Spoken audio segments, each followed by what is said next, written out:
anything you work hard at, anything you put a lot of effort into, anything you sweat over to make it happen, the question is, why are you working so hard?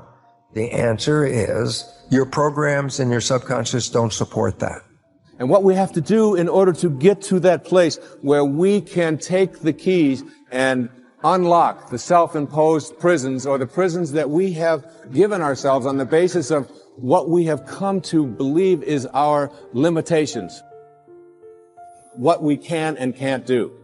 We have to let go of that. And I call it rewriting our agreement with reality. We literally have to make a whole new contract with what it is that I perceive to be what is possible for me. And in order to do that, we have to shift out of the things that we have come to believe in, and everything that you came to this program watching tonight that you believe in was handed to you by someone else outside of you, was handed to you by the experiences or testimony of someone in the past. And because it comes from outside of you, there is still an element of doubt. And this element of doubt isn't bad, but it keeps you from reaching higher levels, because what you think about is what expands. And if you're thinking doubt, then doubt is what expands.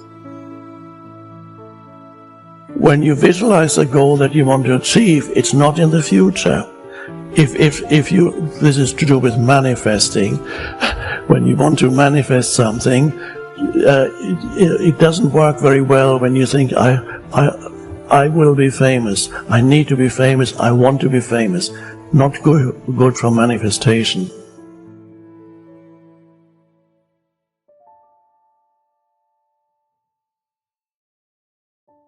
If you want to manifest something, you have to start with the foundation for manifestation is always the present moment. It's not the future. It works very simply. Jesus explained it in one sentence, just one sentence. Whenever you pray for something, believe that you have received it and it will be given to you. Friends, you and I, when we choose to create something new in our lives, when we choose to heal our bodies, when we hold the image in our mind of what it is that we choose to create, the act of holding the image in our minds is the act of us reaching into the potential of this field, of the divine matrix. We're literally reaching in on an energetic level in the presence of all of these possibilities, and we're finding the one that we now have created the focus upon. It's pulsing in place. That is the secret to creating in the divine matrix. That's the secret to reaching in to the potential, grabbing that potential in your life and isolating that potential and making it into something that is real.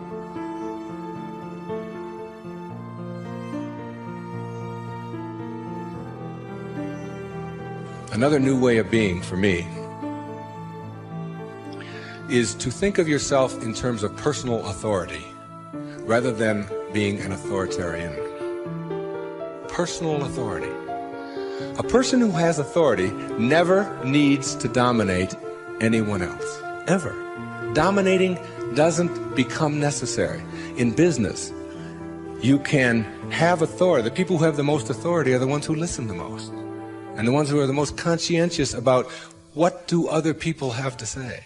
A person in a relationship who has to dominate somebody else and has to make the other person submissive shows that they don't have authority, because they're getting their power not from within for themselves, but on the basis of who they can control. And that never lasts. That never lasts. The only thing that lasts is having inner power, if you will. Know thyself. That's what Shakespeare said. Know thyself. The more you know yourself, the more you become honest with yourself, honesty becomes just a way of life. No, I don't think the world necessarily does, but you can't run your world. You can't run your world based upon what the rest of the people in the world want or don't want. To me, honesty is like, it's a karma that goes out into the world. How people treat you in the world is their karma. How you react is yours. And when you react to it with dishonesty, That's what you're putting out into the world, dishonesty. And when you put dishonesty out into the world, that's what's going to come back to you, because what goes out is what comes back. That all, as you sow, so shall you reap. I mean, it's in every great institution that there is in the world, whether it's a religion or a philosophy or whatever.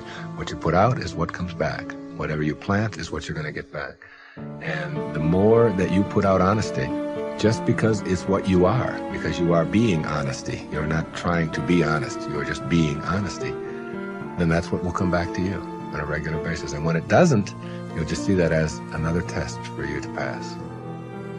And finally, a fifth way of being that is new, for me, it has become a way of life. It's called serenity instead of acquisitions.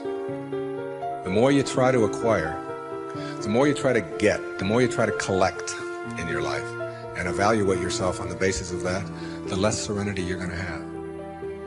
More is less. It's almost a secret of the universe. Serenity means inner peace.